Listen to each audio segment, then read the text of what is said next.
Thank you for listening to Steel Roses podcast, a podcast for women by women. My name is Jenny, and my co-host Melissa is not on this little intro. We're trying a little bit of a different format today, and probably over the next couple of weeks with how the podcast is being posted. So you're getting a little bit of a preview from me today on this episode. We covered a lot. And so we're actually going to be doing a part 1 and a part 2. So today's episode, you are going to hear us talk about making a change for the better.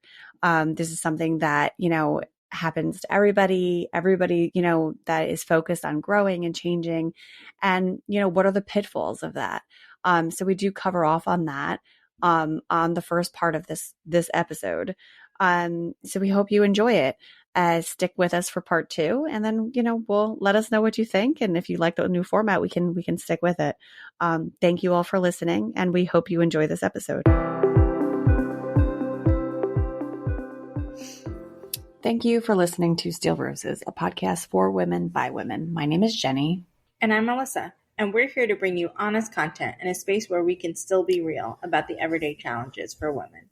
So Melissa, fourth time the charm, everyone who's listening, we're having technical problems. And so we've been trying to record this episode for quite some time, and it seems to be a problem. So we're fingers crossed we can get through this. And in all honesty, I think it's been 3 nights that we've tried to record this episode. Yeah. Yes. I mean, granted, wait, so night number 1, so the other 2 nights, it was my bad. So night number 1, my kids were super cute, and they were like, let's do movie night. And they threw beanbags in the living room, and they were really excited about it. It was so cute. It was so cute. And I was like, all right, Melissa, let's hold recording family first. That's our motto. Like, that's our thing. That's our, what do we call it? Non-negotiable. Yeah. And then last night we were going to record. We're all ready to go. And I couldn't find my laptop.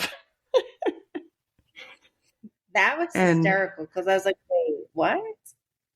And then I was like, tried to use my backup method, and I couldn't use my phone. And and of course the laptop was in one of the kids' rooms. And so this evening it was Melissa's turn to have problems. So we're hopeful. We are getting anyway.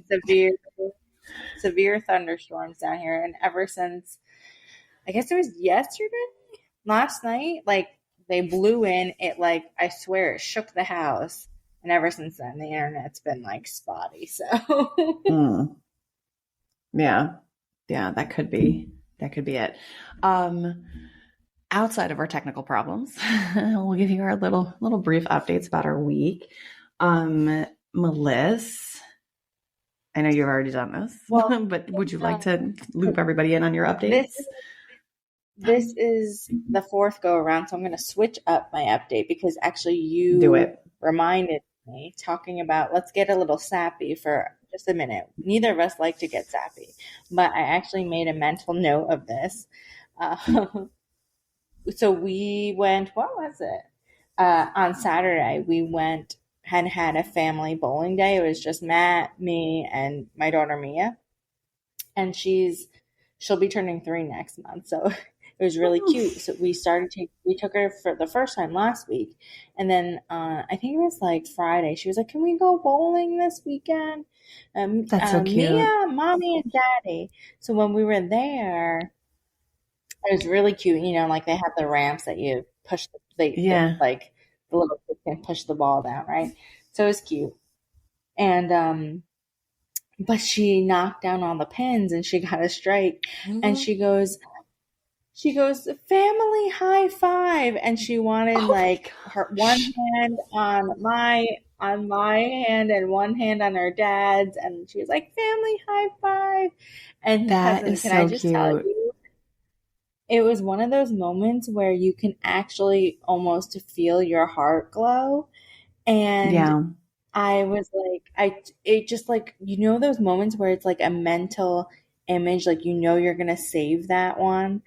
And it's so funny because later on, I was like thinking about it, just, I was taking a shower and I was just thinking about it. I was like, some of these moments are so cathartic for me. Like Mm-hmm. I don't have any memory, and not in a sad way. It's just that like my parents separated when I was 3. So like I really Yeah. don't have those I don't have a memory of us. Like there's obviously memories of the 3 of us just doing things throughout my life, but I don't have a memory of us as a family before they split. So I was thinking, I was like, oh my gosh, it's come full circle, because the little kid in me, like I literally feel my heart explode. And again, we don't get sappy like this very often, but I was like, wow, it's really come full circle, because these moments fill me up so much, and it makes all the other like, let me tell you, Matt and I can, like, I don't want to paint like the perfect image, like, oh, we're this happy family all the time. No, Matt and I definitely argue and have our moments, but it's like you push throughout all that other stuff, and like, I don't know, it was just a very heart glowing moment for me. And I was like, wow, you it's just funny what you go through in your childhood, how it impacts your adulthood. You know what I mean? You said a couple things that I'm going to actually kind of hone in on just because of the classes I've been taking with Abundance Ever After, Melissa, and I actually want to highlight some key things you said. So, the first thing you said, and actually your voice, you could hear it in your voice that it picked up when you started talking about that moment. And that was so cute. So thank you for sharing it. That was so freaking cute. Again, we don't usually share moments like that with other people. So. Right. We're greedy with important. our personal moments.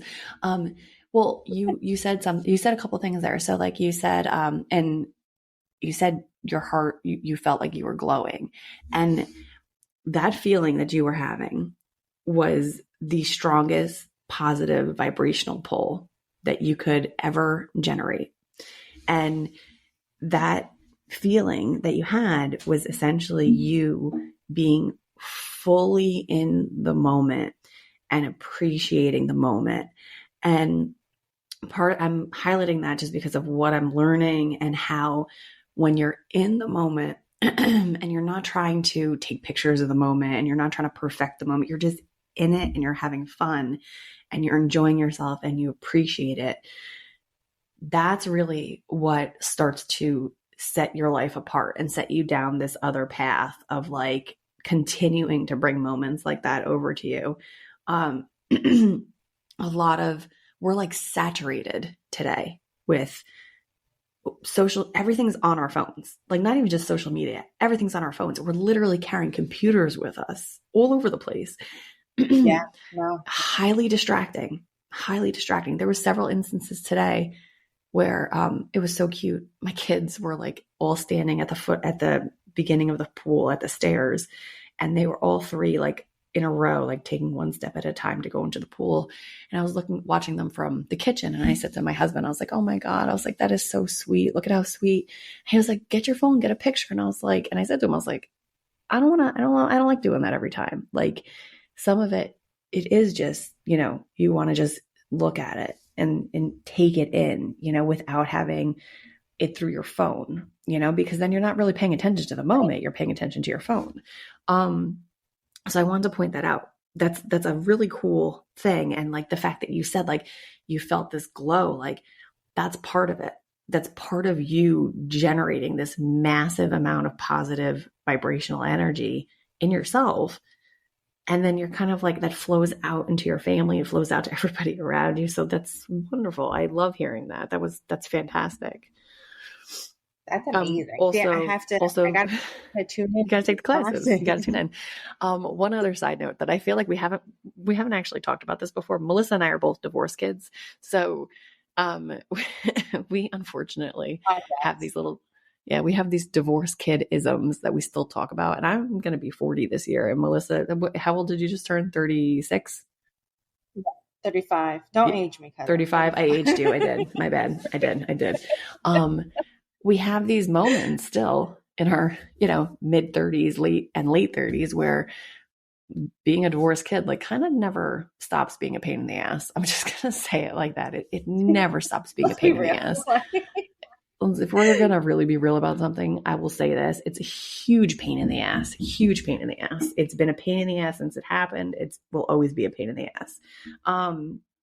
We could have a whole episode, multiple episodes dedicated we could have to a lot. So, I don't know if I want to open up that box. I'm going to be honest. Keep that box in storage. I'm good. I've already dealt with that pain. I'm okay now. Yeah, no, I'm really happy you shared. There's been a lot of moments like that recently. And the other thing that you had said, and I think you said it, or in my head, I said it to myself, was that it's almost like, I think you said it's like burned into your memory, or not burned, but like those are the moments that you're like going to remember, that kind of stuff. And I have to tell you, I have these instances with my kids and even my husband where I will stare at them and just be like, I'm trying to commit this to memory. I want to commit this moment to memory and I want to just soak it all up. And then they're like, why are you staring at me? Like my husband is always like, can you stop staring at me like that? And I'm like, I can't help it, because in my head, I'm like, I just want to commit you to memory. I'm going to start crying. That sounds so sappy, but it's true. Well, you know what? I think, like you said, being a child of divorce has many downfalls and many negative sides. But I do think that part of the silver lining and part of, I don't want to say benefit, but I think part of a semi-positive outcome of that is that our appreciation for these family moments and the way we value family time, I think, is much different than those that have not gone through a divorce during their childhood. Honestly, it just is. That's very real. That's very real. And, you know, in our, we're both, I mean, my husband's parents they're not separated or divorced or anything like that, but he's had, he's had his, past like relationship trauma and stuff like that. And it does make him different. Like the person that I have in my home is different than the person that was before, just because of the growth that we pulled from each other. We always say that we made each other better. Again, the sappiness. What's wrong with you, Melissa? You really started us down this path. I draw in a different energy. And I'm like, I'm close to that, point in my month. So I'm like going to cry at the drop of a hat. I'm just going to put that out there right now. It's about to happen. There was a little anecdote that I was going to, not anecdote. There was a situation I was going to share, but I'm afraid that might make me burst into tears. I'm going to hold it until I feel like I can say it without bursting into tears. What I do want to share with everybody is something else that I've been doing that's not going to make me cry. From the Abundance Ever After classes that I've been taking, that I keep talking about because I'm like incredibly obsessed, and rightfully so, because it's amazing. One of the key things that I've taken away from that is a different way of like kind of handling finances, and how I look at money, and how I'm like treating my finances and stuff like that. And one thing that I've started to do, and I never did it before, I was consistently living in a mental state of like scarcity. Oh, I can't get my nails done because there's no money, and I can't do this and I can't do that. There's no money. And then it kind of occurred to me, like, there actually is quite a bit of, financial abundance at this point. And I continued to like act as though there wasn't. And it was making me kind of like breeding this whole like mental state of like scarcity, and, oh, everything's going to run out and there's never enough. And sure enough, there was never enough, really. And I was like, oh my God. And granted, we're in a bad financial state in the economy, and, the prices of groceries and everything has gone up, and that has affected us pretty tremendously, because my kids and we go through quite a bit here at the house. But what I've started to do is prioritizing moments for myself, to either do something for myself or do something that's going to benefit me, in a sense that I'll have more time with my kids. And this is something that I texted Melissa, what was it, on Monday? And I said to her, I was like, I'm making the executive decision to use Fluff and Fold laundry service because I just couldn't last weekend and the weekend before, I couldn't wrap my head around, I need to spend 3 to 4 hours folding laundry. And the sun is shining and my kids are in the pool and everyone's outside having fun. And I'm like, I need to be sitting in here folding laundry. Like, this is insane. Yeah. Yeah. So I kind of made the call for it. Yeah, I made the call for it. And then Melissa was like, go for it. And so today it was actually a little bit funny. I like loaded up all the laundry in laundry bags. And my husband was like, what are you doing? And I was like, I'm dropping this off. And he was like, what? Like, what are you talking about? I was like, that's it. I'm not washing this. He was like, how much is that? A lot? And I was like, it's worth the value of my time, basically. I'm buying time, more time with you guys. That's literally all it is. I'm buying time with my family. So I don't have to do chores. I still have to clean and do all my other mom stuff, but like, at least that's one thing that I'm like, you know what? I can put a pin in this. Well, and you said I think maybe it was right after the twins were born, but you were like, do you remember when you're like, laundry is the bane of my existence? Like, that's, like, you've always said that. Oh my God. It's so much. I have 3 kids and do you know what they do? These little meanies. I didn't want to. They like, first of all, you know what they used to do when they were in school? They would come home from school and they would change their clothes. And then they would change their clothes again before going to bed. And I didn't know. I didn't realize it for a while because I was working and I didn't understand. I was like, why is there so much laundry? That's why there was so much freaking laundry. And then even now, they'll go in the pool. 3 hours.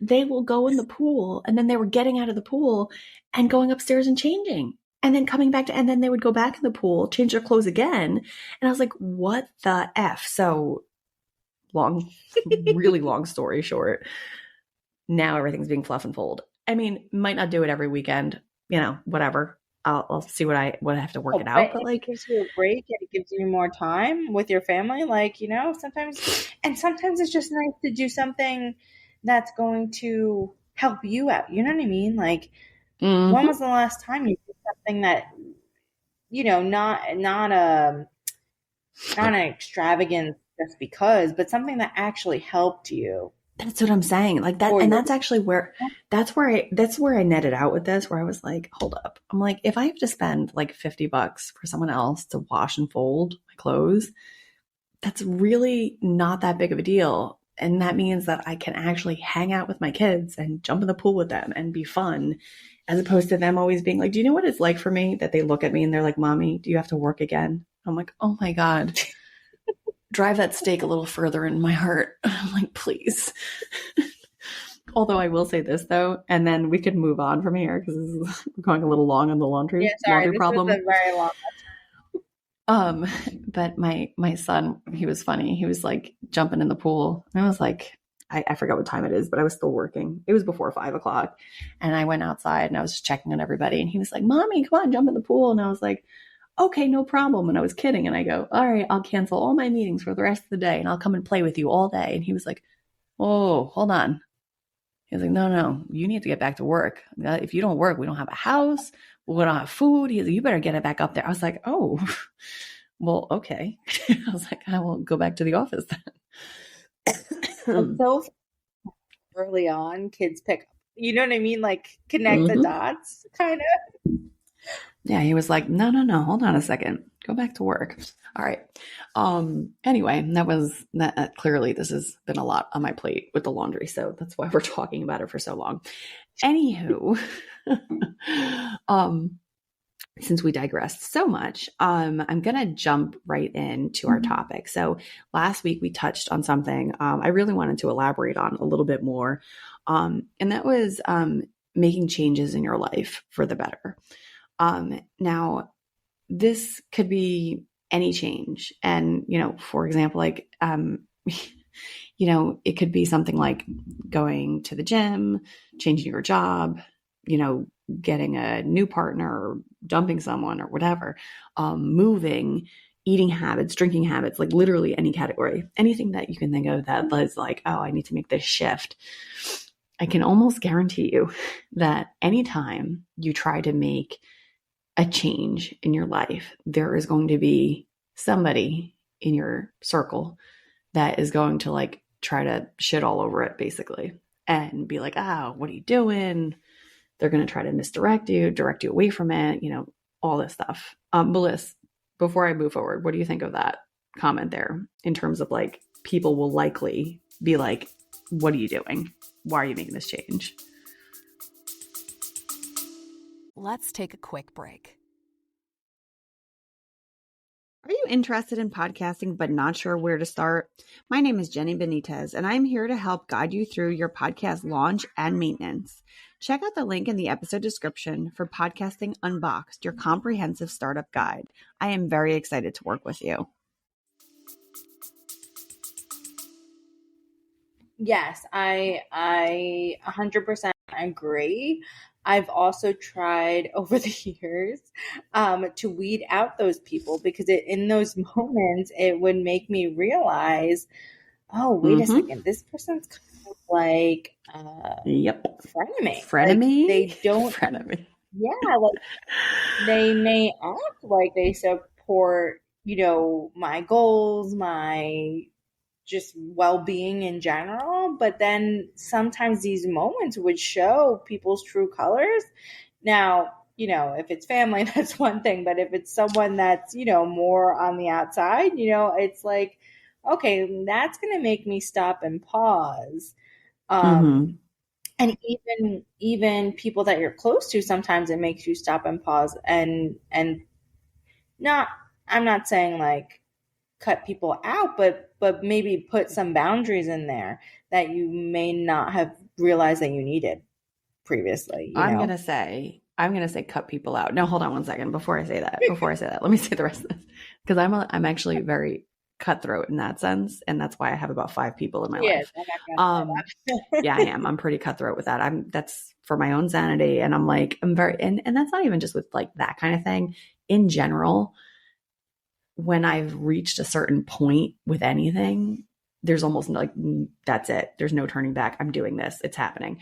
But yeah, like, so Melissa's, kind of saying the same thing. Like it's almost like innate. Like people are like, well, what are you doing? And why is that? Like, why is it that you get such pushback from people that are in basically your inner circle? Like, what is the problem? Like, I'm trying to do something better for myself. Like, you're supposed to be supportive of me. I actually had read a quote somewhere, and I was researching. I was Googling for quite a while, trying to find the actual quote because I really wanted to say it the right way, and I couldn't find it. So I'm going to have to just kind of summarize what it said. But it said something to the effect of that people get angry when you're trying to do better for yourself or make a change for yourself, because in their mind, they have you kind of frozen in this one particular way. And when you deviate from that, it makes them uncomfortable and it shifts their reality, and they don't like that. Now, and then that's where they'll become like hostile and uncomfortable, and they just don't like it. And then the tie in here that we touched on last week, is that change is uncomfortable for a reason. Regardless of how warranted the change is, your mind has literally been set to autopilot. Day in, day out, you feel the same experiences and over and over again. So your brain is literally wired in this way that you've been living your life every single day. So when you're shifting away from that, that's why they say like, what do they say? Like it takes like 90 days or something like that to form a new habit. It's because your brain is literally fighting against like your logic, basically, because it is so used to this setting that it can't get on board. You basically have to force it. So from an outsider's perspective, who's not on board with the logic, when they see this change happening, they're like, what are you doing? We don't like this. And then layering on top of it, if you're someone who has codependent tendencies, which admittedly I've worked through a majority of mine, but they're there. If people are codependent with you and they're kind of feeding off of you, well, when you start to withdraw that support or whatever it is that they were getting from you, just be ready for like the fireworks, basically, is kind of where I'm heading with that. Melissa, thoughts? Yeah. Yeah, I think, and I think, well, in my personal experience, in a previous life, although I'm still working on it, but I was wholeheartedly a people pleaser. Like you, and Jenny's probably gonna laugh because she knows that I've been, I always, in our honorary sibling group, like I always want to keep the peace. I always want to make things smooth and like That's fair. just and just across the board, family, friends, work. I think my mother was the same way, although she has stopped as well. But I think it's just how I kind of fell into that role, and I was comfortable in that role.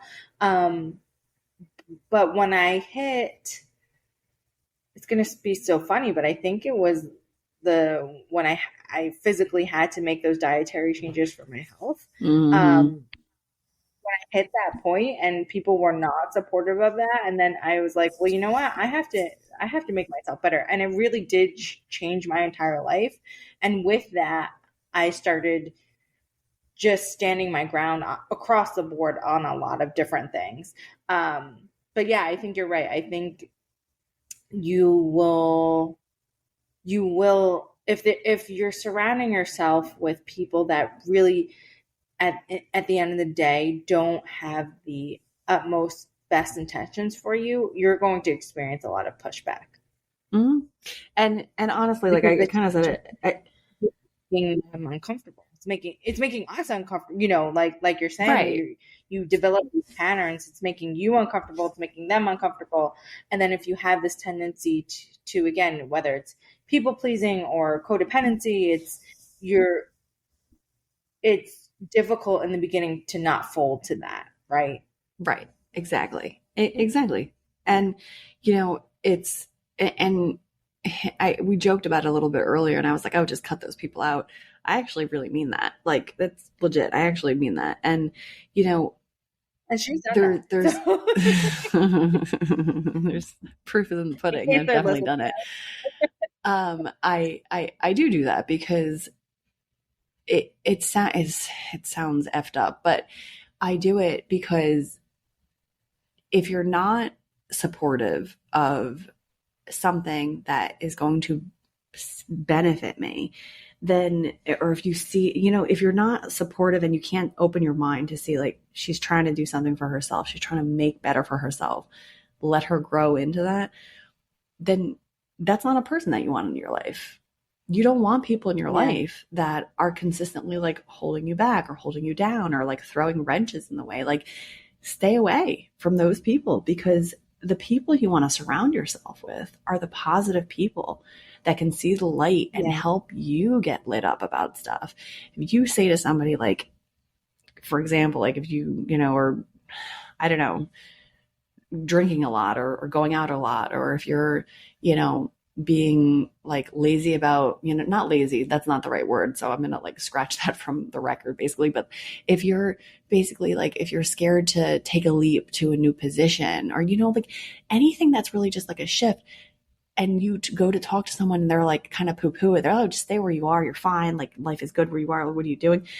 You really, you don't want that though. And it's not that they're a negative person. I'm not saying cut them out unless they're really toxic, but like, you have to kind of be mindful of the advice that people are giving you and who you're seeking advice from, period. Like it's important to be mindful of that. So that was part one of this 2-part episode, Change for the Better. We did focus in a little bit more on this part for, making those changes, how it affects the people around you. We hope some of you found this insightful and helpful if you're going through a major change and you're noticing the folks around you not being as supportive as you would have liked. This episode is going to air, I think, July 3rd. So the day before July 4th, if you're in the United States. So I do just want to make note of that and say, we're very excited over here at my house. My family is sleeping over. We did fireworks out in the driveway. And I have a co-host, a surprise co-host, here to sign off with me. And he would like to wish everybody a happy 4th of July. Buddy, would you like to say something? Yes. Happy 4th of July, everyone. Say, have a great day and enjoy the fireworks. Have a great day and enjoy the fireworks. That's all, everyone. Thank you for listening. You can reach us at Steel Roses Podcast on Instagram, steelrosespodcast@gmail.com, or visit our website, steelroseswomen.com. Thank you all.